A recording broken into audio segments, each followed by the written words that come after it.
A tax loophole was recently uncovered by ProPublica showing how certain billionaires have bent the rules a little bit in retirement accounts in order to invest without capital gains and save billions of dollars in taxes. This is a story of wildly successful companies, tax loopholes, some frustrations, and even strategies that you or I could use to save a little bit of tax on future investments, even though we're not quite billionaires. However, even though these retirement accounts are built for you and I, they may change forever after this recent scandal. So let's dive in. That way you know everything you need to know. Starting off with what happened. It was recently uncovered that more than 300 Roth IRA accounts contain $25 million or more, and compare that to the average American's account of $39,000. On the top of this list, one individual, Peter Thiel, has more than $5 billion in his retirement account by age 53. That's enough to buy everyone in America a combo meal at McDonald's and still have $2 billion left over. This is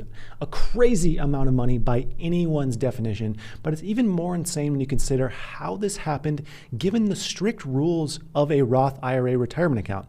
A Roth IRA is a simple retirement account that you or I or even your weird cousin Steve can set up and use. It allows for a $6,000 per year contribution so long as you earn less than $125,000 a year as a single filer. Contribution limits decrease to an income of $140,000 a year, where at that point you can no longer use the account. Wealthy people generally cannot use this account. And there's income limits here because it's built for working class individuals to save for retirement, not necessarily to serve the ultra rich and give them tax benefits and allow them to buy their second mega yacht or whatever the ultra rich do. The benefit of a Roth IRA is that while you pay income tax on the money that you deposit into the account, you pay no taxes on gains ever, as long as you wait to the ripe age of 59 and a half to begin pulling the money out. No taxes on gains ever. Now back to Peter. Peter Thiel, he made a one-time investment into his Roth IRA in 1999 of $1,700. And back in 1999, the deposit limit was $2,000 per year. So he didn't even hit the limit in 1999. Peter never made an additional deposit, and 20 years later is sitting on a tax-free account worth $5 billion, as well as full citizenship in New Zealand, a billion-dollar company named after an orb in the Lord of the Rings, and basically world domination at this point. His account had a gain of 294 million%, people. 294 million%. You know what? That's almost as good as the return on investment that you can get by using the link down below to grab 2 free stocks with Webull. That's an infinite percent return. You know, it's a good deal. Go ahead and check that out. And you might be thinking, well, you know, that's how it goes. He made a good investment and he made a bunch of money. And you'd be right. He has made more than a couple good investment decisions in his life, including co-founding Palantir, co-founding PayPal, being an early investor in Facebook. But there's more to this story. Typically, investments into Roth IRAs are for public companies with publicly available information that anyone can invest in, buy shares in, but it doesn't necessarily have to be that way. And that's what we're all finding out. There's a select number of small Roth IRA firms that allow for more diverse investing options, if you will. And this is what happened. In 1999, a member of Thiel's company that would eventually become PayPal walked into the office of Pensco Pension Services, wanting to add shares of their private company to a traditional Roth account. A traditional account is different than a Roth IRA. And here's how I imagine it went. Well, hold on, boys. Let me let you in on a little bit of a secret. We'll actually let you put your PayPal shares into a Roth IRA account. That way you'll never have to pay taxes on your gains. Holy f***. And here's where we get into the gray area. Private companies are not valued on stock exchanges. And because of this, there's a far greater degree of uncertainty as to how much a private company should be worth or is actually worth. So what did Thiel and the boys do? What any ruthless capitalist would do. They valued their shares of their private company at 1/10 of 1 cent per share. And this allowed Thiel to hold 1.7 million shares of PayPal for $1,700 in an account that would never be taxed.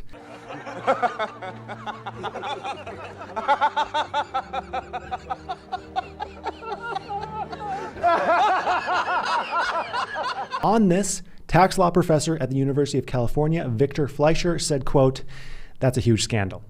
And of course, this is when Thiel's investments took off faster than Doge after an Elon tweet, because soon after opening that retirement account, PayPal received investments of $500,000 and $4.5 million, boosting the company's valuation.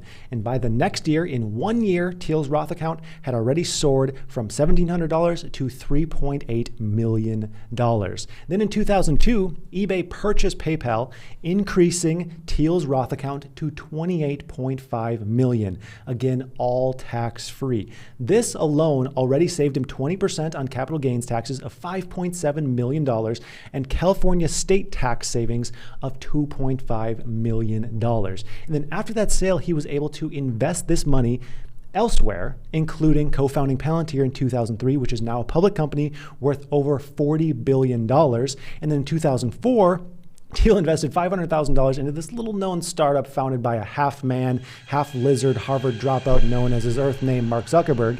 And you can guess that this investment played out quite well for Peter Thiel and good old Mark.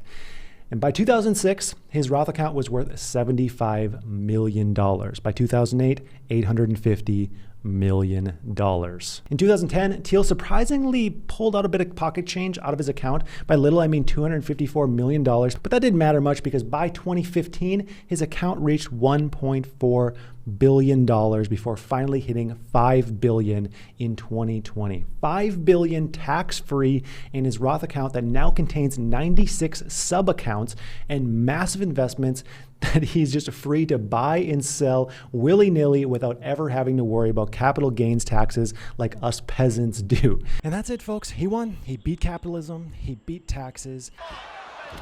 Oh, no! And you know what? He was audited in 2011, and the IRS even found that he owed $0 in additional taxes. Oh, no! In fact, on top of this, to add insult to injury, Peter's company Palantir even has a contract with the IRS for $99 million. So he's making money off of the IRS. Now, Peter Thiel isn't the only ultra-rich person benefiting from massive Roth IRA accounts. Warren Buffett has a $20 million account. Robert Mercer of Renaissance Technologies has a $31.5 million account, and there are hundreds more like these two. Most people aren't taking the same route as Thiel did, though, with the whole adding shares of a questionably valued private company to his Roth. But hey, the IRS says it's totally legal, so it's okay, but there's some gray area there. Most people aren't doing that. Most people are using a legal technique that anyone can use, and that's what I'm here to teach you about. This is called a backdoor Roth. It sounds dirty, I know, but get your head out of the gutter. We're talking taxes here.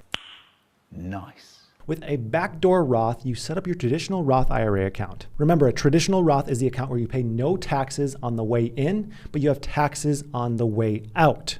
So you set up this account, and then you can legally, thanks to the Bush administration, transfer your traditional Roth account into a Roth IRA, and all you need to do is pay taxes on the funds in that account once. That's all you need to do. But why would anyone do this? Because there are no income limits. This means you could take $100,000, transfer it to your Roth IRA, paying regular income taxes, let's say 20%.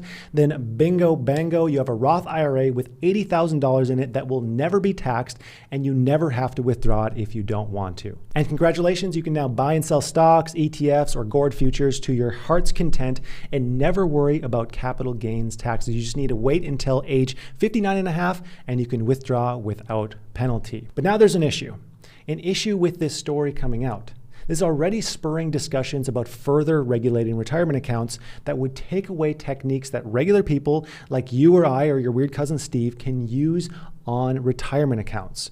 So if you want to use the backdoor Roth technique, you probably want to consult with a professional as soon as possible and let them make sure that this is the right decision for you, because I'm not a financial advisor. So that's going to do it for today. Thank you for watching. Pay your taxes, say your prayers to our overlord Warren Buffett, and have a profitable day.